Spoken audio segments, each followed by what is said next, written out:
Hello everyone, मेरा नाम है सिंह राठौड़ और आज की वीडियो में मैं आप लोगों के साथ 3 ऐसी टिप्स शेयर करने वाला हूं जिनका यदि आप यूज करते हैं, यदि आप उनको फॉलो करते हैं तो आपकी इंग्लिश और बेहतर हो जाएगी और आप इस लैंग्वेज में और ज्यादा फ्लुएंट हो सकते हैं। ये 3 टिप्स जो हैं वो बहुत ज्यादा हेल्प करेगी आपको और ज्यादा ग्रो करने में और ज्यादा अच्छी तरीके से, अच्छी बेहतर तरीके से इंग्लिश को सीखने में, समझने में।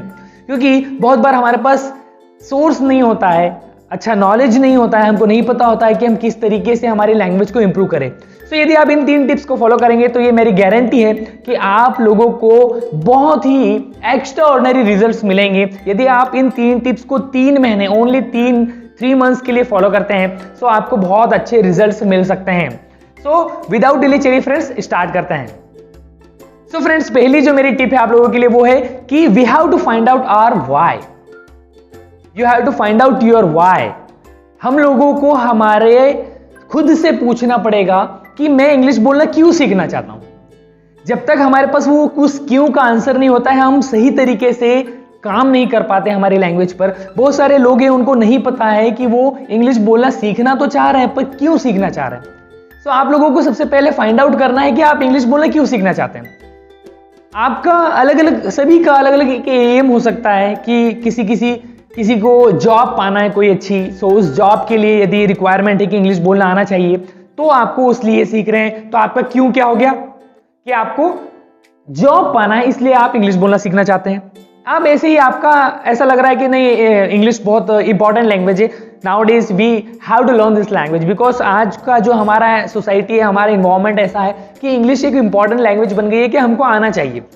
यदि आपको इंग्लिश आएगी तो बहुत सारी अलग अलग चीज में आपके लिए रास्ते खुलेंगे, तो इसलिए इंग्लिश बोलना सीखना चाहते हैं। तो हमको सबसे पहले व्हाई की तलाश करना है, हमको फाइंड आउट करना है कि हम भाई इंग्लिश बोलना सीखना तो चाहते हैं तो क्यों सीखना चाहते हैं। अब कुछ लोग बोलते हैं कि सर नहीं भी यदि पता है हमको, यदि हमको नहीं पता है कि नहीं क्यों सीखना चाहते हैं, मान लीजिए हमको नहीं पता है कि क्यों सीखना है, तो उससे क्या ही फर्क पड़ता है, क्या फर्क पड़ेगा, इससे क्या फर्क पड़ेगा कि यदि मुझे नहीं पता है क्यों।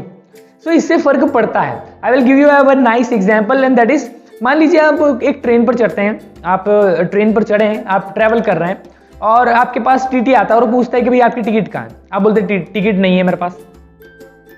तो बोले क्यों है, बोले मैंने नहीं खरीदी। वो पूछ रहा है कि आपको जाना कहाँ है, तो बोले मुझे नहीं पता।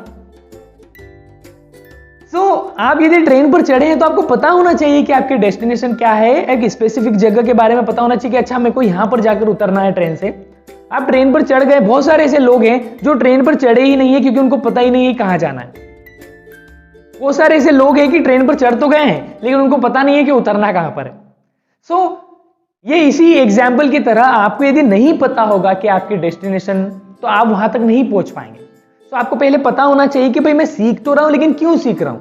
जब हमारे पास वो वाई का आंसर आ जाता है तो हम और बेहतर तरीके से काम कर पाते हैं और अच्छा हमारा एफर्ट्स लगा सकते हैं, हमारी मेहनत और बढ़ जाती है, बूस्ट अप आता है उस चीज से। आपको नहीं पता होगा तो आप अच्छी तरीके से काम नहीं कर पाएंगे।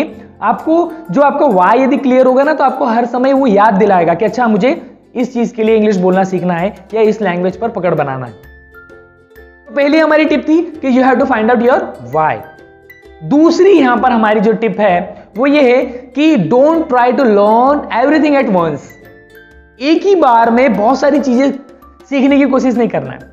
मैंने देखा है ज्यादातर स्टूडेंट्स क्या करते हैं, बहुत एक्साइटेड होते हैं। स्टार्ट में आप कोई नई चीज सीखना स्टार्ट करते हैं तो एक्साइटेड होते हैं। जैसे फॉर द एग्जांपल आप कार चलाना सीख रहे हैं, ओके, आप ड्राइविंग सीखते हैं तो आप बड़े एक्साइटेड होते हैं, आप ड्राइवर सीट पर बैठते हैं और आपको बड़ा फील होता है, अच्छा लगता है, आप बड़े एक्साइटेड रहते हैं उस चीज के लिए। तो आपको ऐसा लगता है कि आज ही सीख जाऊं सब चीजें, सभी चीजों के बारे में मुझे आज ही पता चल जाए। तो आप लोगों को ना एक ही टाइम पर सारी चीजें सीखने की कोशिश नहीं करना है।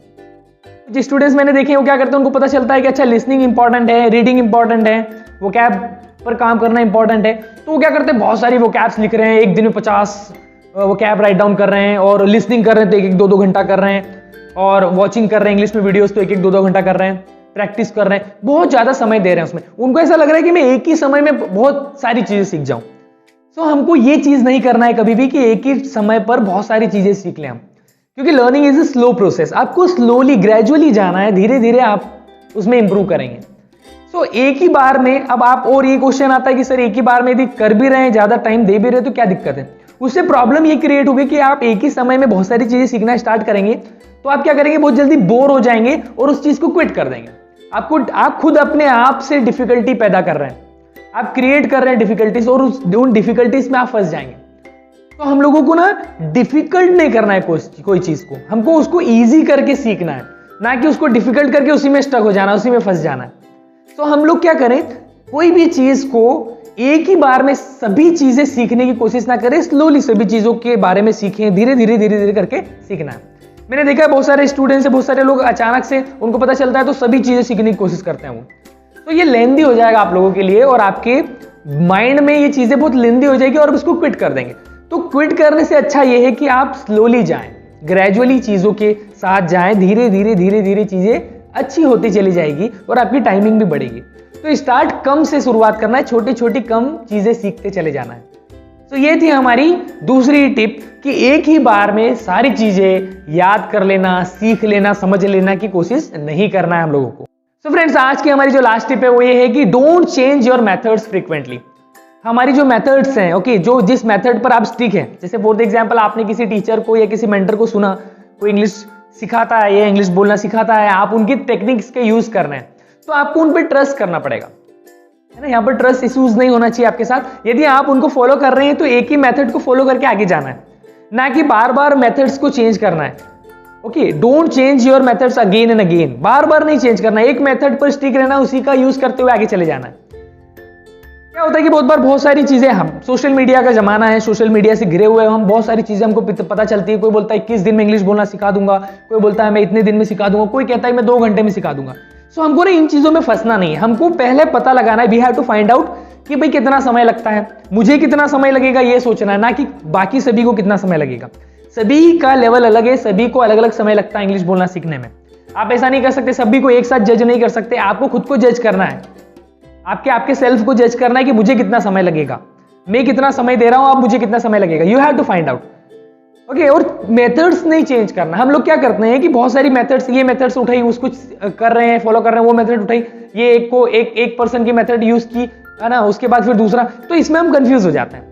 तो मेथड्स बार बार चेंज नहीं करना है। यदि आप बार बार मेथड्स को चेंज करेंगे तो आप उसमें फंस जाएंगे और रिजल्ट कुछ भी नहीं निकल के आने वाला है, क्योंकि आप मेथड्स चेंज कर रहे हैं बार बार। जब हमारी मेथड्स चेंज होती है तो हमारा माइंडसेट चेंज होता है, हम एक चीज में जो लय बना हुआ है उसको ब्रेक करके फिर दूसरी चीज में जा रहे हैं। सो आपको बार बार मेथड्स नहीं चेंज करना है। एक मेथड आपको पता चला, अच्छा, यदि आपको कोई मेथड पता चली है तो उस मेथड के बारे में जाने पूरी तरीके से, अच्छा ये जेन्युइन है भी नहीं है, यदि वो जेन्युइन मेथड है और ट्रस्टेड है, हम ट्रस्ट कर सकते हैं उस मेथड पे, तो उसके साथ चले जाना है। ज्यादा हम खुद से क्वेश्चन करते हैं ना कि ये सही है कि नहीं सही है, ये मेथड सही रहेगी, इससे सीखूंगा या ना सीखूंगा, इन क्वेश्चंस में हम फंस जाते हैं। मेथड चेंज करने के कारण हम रिजल्ट नहीं लेकर आ पाते हैं, अच्छे रिजल्ट्स नहीं आते हैं मेथड्स के कारण, हम बार बार मेथड्स चेंज कर रहे हैं।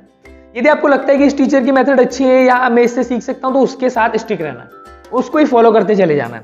यदि आप बार बार मेथड्स को फ्रीक्वेंटली चेंज करेंगे तो आपको लास्ट में लास्ट रिजल्ट के तौर पर कुछ भी नहीं हाथ आएगा। सो कभी भी मेथड्स चेंज नहीं करना है।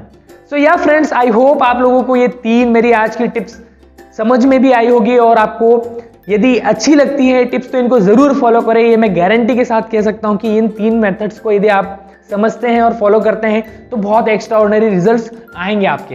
तो आई होप फ्रेंड्स आप लोगों को वीडियो पसंद आया होगा। यदि वीडियो पसंद आए तो लाइक का बटन जरूर दबा दें, शेयर करें अपने फ्रेंड्स के साथ कि और लोगों को पता चले इस बारे में, और चैनल पर नए हैं तो सब्सक्राइब करें और नोटिफिकेशन बेल को जरूर दबा लें कि जब भी वीडियो आए तो आपको नोटिफिकेशन जाए और आप तुरंत वीडियो देख ले। सो तब तक के लिए keep growing, keep learning and we can do it. Bye bye.